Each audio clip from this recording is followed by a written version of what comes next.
नमस्ते साथीहरू। आज म तपाईहरुलाई चाहिँ यो विभिन्न कार्यालयले खोलेको टेन्डरहरुको विषयमा भन्दा पनि यो विभिन्न कार्यालयहरुले चाहिँ कोटेसनमा काम दिन्छ निर्माण व्यवसायीहरुलाई। त्यो कोटेसनको काम चाहिँ कसरी गर्ने, कोटेसनको काम कसरी लिने र अरु व्यवसायहरु अन्य व्यवसायहरुले विभिन्न कार्यालयसँग कोटेसनमा कसरी काम गर्छन्, त्यसको प्रक्रियाहरु के छन्, प्रक्रिया कहाँदेखि सुरु गर्नुपर्छ र कस्तो कस्तो प्रक्रिया पूरा गर्नुपर्छ भन्ने कुराको विषयमा यो भिडियो बनाउन गइरहेको छु। आशा छ यो भिडियोले तपाईहरुलाई सहयोग गर्ने र यो कोटेसनको काम गर्दाखेरि कस्तो कस्तो कागजपत्रको आवश्यकता पर्छ र त्यसलाई कसरी तयार गर्ने भन्ने कुरा यो भिडियोको डिस्क्रिप्सन बक्समा मैले तपाईहरुलाई राखिदिएको छु त्यो लिंक। त्यहाँ गएर तपाईहरुले त्यो स्याम्पल हेर्न सक्नुहुन्छ र त्यही आधारमा कागजपत्र तयार गर्न सक्नुहुन्छ। अहिले चाहिँ मैले तपाईहरुलाई मेरो ल्यापटपको स्क्रिनतिर लगे। साथीहरु, सबैभन्दा पहिला हामीले जुन कार्यालयमा कोटेसनमा काम गर्ने हो त्यो कार्यालयमा अग्रिम रूपमा नै अगाडि नै गएर आफ्नो फर्म सूचीकृत गर्नुपर्ने हुन्छ। जस्तै तपाईको सप्लाईको फर्म हुन सक्छ अथवा कन्स्ट्रक्सन फर्म हुन सक्छ। त्यो फर्महरु चाहिँ हामीले अगाडि नै गएर सूचीकृत गर्नुपर्ने हुन्छ। त्यसको लागि सूचीकृतको लागि निवेदन दिनुपर्छ।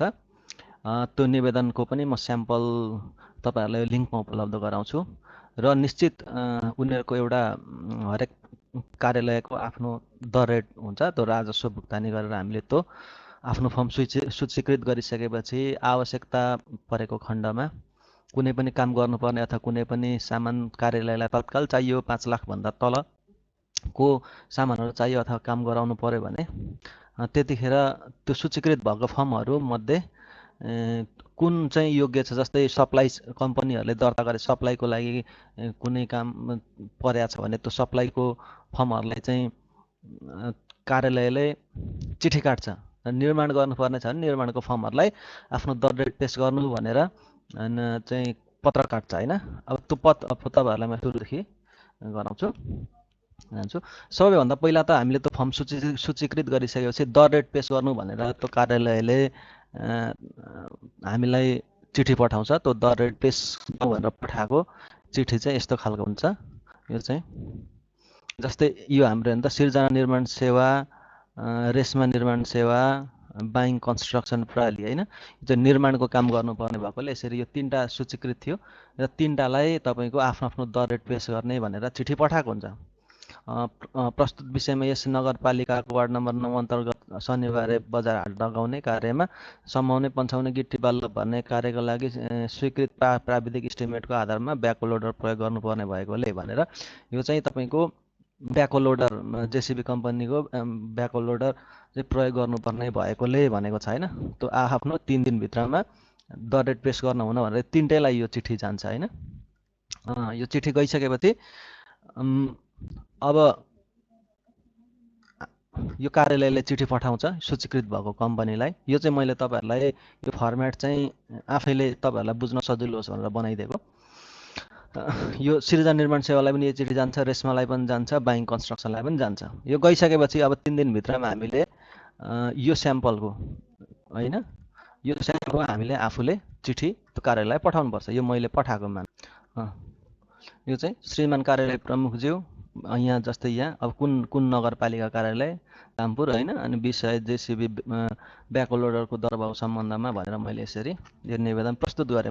प्रस्तुत विषयमा यस नगरपालिका 9 अन्तर्गत शनिबार हाट बजार लगाउने कार्यमा समाउने पन्छाउने यो भनेर त्यहाँ जे विवरण खुलाएको छ त्यही विवरण खुलाएर चाहिँ म तपस्वी बमोजिमको दरबाउमा काम गर्न तयार रहेको हुँदा आवश्यक कागजात समेत संलग्न राखी यो निवेदन पेश गरेको छु र यसमा तपाईको आफ्नो फर्मको कागजातहरु र समेत पेश गर्नुपर्छ र तपसिलमा चाहिँ ब्याकहो लोडर जेसीबी प्रति घनको रु 39.52 मा मुहकर बाहेक मैले यो हालेको थिएँ। मानौ यो चाहिँ एउटा स्याम्पल मात्रै हो तपाईहरुलाई, यो चाहिँ काम गरेको हैन तपाईहरुलाई सजिलो होस् भनेर बनाएको मैले। यसरी नै पेश गरिसकेपछि सबै यो दर रेट सबैभन्दा कम जसको छ त्यसलाई चाहिँ अब पालिकाले पुनः चाहिँ चिठी पठाएर काम गर्न बोलाउँछ। काम गर्न बोलाइसकेपछि अब चाहिँ त्यो दर रेट सुरुमा दर रेट स्वीकृत गर्छ र दर रेट स्वीकृत गरेको चाहिँ नगरपालिकाको अथवा कुनै कार्यालयको यसरी तपाईँको टिप्पणी आदेश यस्तो खालको चिठी बनाउँछ नगरपालिकाले हैन। टिप्पणी आदेश बनाउँछ विषय दर रेट स्वीकृत गरी सम्झौता र कार्य आदेश दिने बारेमा भनेर। अनि यो जस्तै हेर्नु, सृजना निर्माण सेवाले 50 लागेको थियो, रेशमा निर्माण सेवाले 44.55, बाइङ कन्स्ट्रक्सनले 39.52 लगाएको थियो हैन। अनि लगाइसकेपछि जम्मा 2614.52 घन गर्नुपर्ने रहेछ। 1,30,672 रुपियाँ सृजनाले लगाएको थियो रेट। 1,16,476 रुपियाँ 86 पैसा रेशमाले र बाइङ कन्स्ट्रक्सनले 1,03,325 रुपियाँ लगाएको थियो।